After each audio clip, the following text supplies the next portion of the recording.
I've bought this, a Kia Rio 1.4 Strike with just 72,000 miles on the clock. The plan for the car is to do all the work it needs and then sell it on for a profit. At the end of the video, I'll break down exactly what work we did and why, and how much that work cost, and finish with how much we sold it for. So now for a little background on this car, and in a minute I'll walk you around it and show you what's wrong with it. For what I'd class as a budget-friendly car, it's actually got quite a nice spec for the year. Alloy wheels, central locking with alarm, all-round auto electric windows, ABS, aircon, CD player, which nicely is a double DIN stereo that could easily be upgraded with a touchscreen model, but we'll get onto this in a minute. But most importantly, for it being a small family car, it has ISOFIX points, and not only driver and passenger airbags, but also side airbags. Another little touch you rarely saw then, and especially not these days with those tyre repair kits almost becoming standard.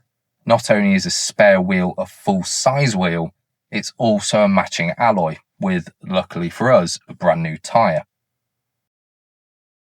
And as if that wasn't enough to whet your appetite, how about a possible 47 miles per gallon that reportedly goes to high as 60 on the right roads? But the car is hiding a bit of a secret, a distinct lack of service history. The V5 document says 2 owners, which is true, but its current owner is actually the person who originally bought the car. She transferred it to her dad for a few years, and when he moved, she took the car back. Proof of this is in the service book that matches the current owner. Now, I know them personally, and I know they looked after the car. There are signs of this, like cam belt replacement sticker, the air filter is like new, and some other giveaways that show me it's been looked after. But without the paperwork that got lost when she moved house, I can't prove any of this. And adding the fact that it stood for around a year not being moved, it all needs to be replaced for my peace of mind and any future buyers. First things first, let's blow the dust off her while I give you some details about the car. As I mentioned, the lack of part of the service history is a bit of a worry. I believe the person I bought it off that it has been fully serviced, but for a potential buyer that doesn't know them or me, it might be a bit off-putting. There are several stamps in the service book, but to make it more appealing, I've decided to do a complete service, replace the brakes, fix the dents in the bodywork, and I ended up replacing more things that I wasn't happy with. So now for the part you've all been waiting for. What work was done? How much did it cost? And how much did we get the car valued at? If you didn't already notice the video's thumbnail, we only paid 240 quid for the car, essentially scrap value. This is what my friend was offered, and I wasn't going to argue about that. In total, it only took me around 3 or 4 days to complete all the work at a leisurely pace, including obviously a full detail. The first thing I got was a battery because that was cream crackered, £55.43. It did have a sticker to say the timing belt had been replaced, but there was no receipt, so that got replaced for £36.49 from eBay. Also from eBay were a full set of front discs and pads for £44.95. The rear brakes were perfect, so I left them. The key fobs looked like they'd been mauled by a badger, but £6.39 later, they looked like new. Both front and rear wipers were shot and literally falling apart, or had already fallen apart. 21 quid for all 3 on trade from Halfords. All 4 tyres had plenty of tread left, but were covered in cracks. I had an MOT tester inspect them, and he said they're only an advisory, but I wanted a completely clean MOT, so they got changed for 140 quid all round by a local garage. These were matching, almost new tyres. He did really sort me out with those.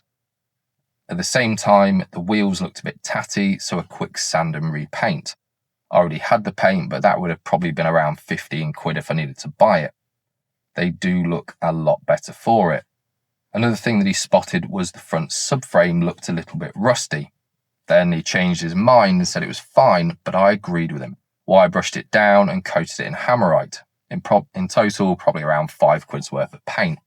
Once again, I want a completely clean ticket. And for the sake of a couple of hours work, I'm sure you can agree it made a big difference from shit brown.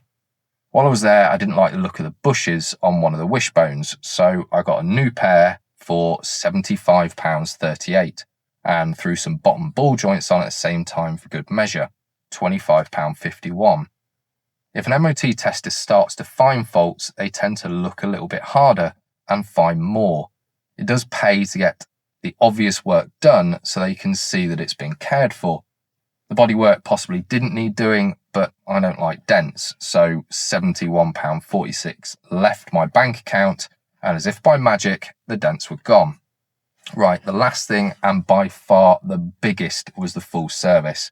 This included new brake and clutch fluid, oil and filter, spark plugs, pollen filter, long life coolant and thermostat, air filter, and some brake cleaner. £114.46. Oh, and the MOT, 54 quid, which brings us to a total of £903.01. My friend owns a car dealership, so he valued the car for me when he was printing out the history and HPI checks, which all came back clear, by the way. He valued the car at between £2,000 and £2,300.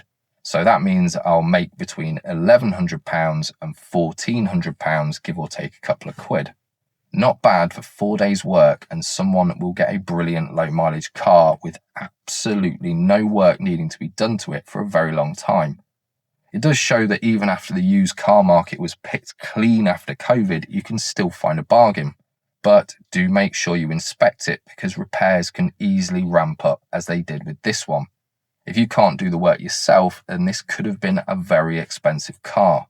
Anyway, I won't just be doing videos like this. I have a whole series of old school tuning videos on the way, so please keep an eye out.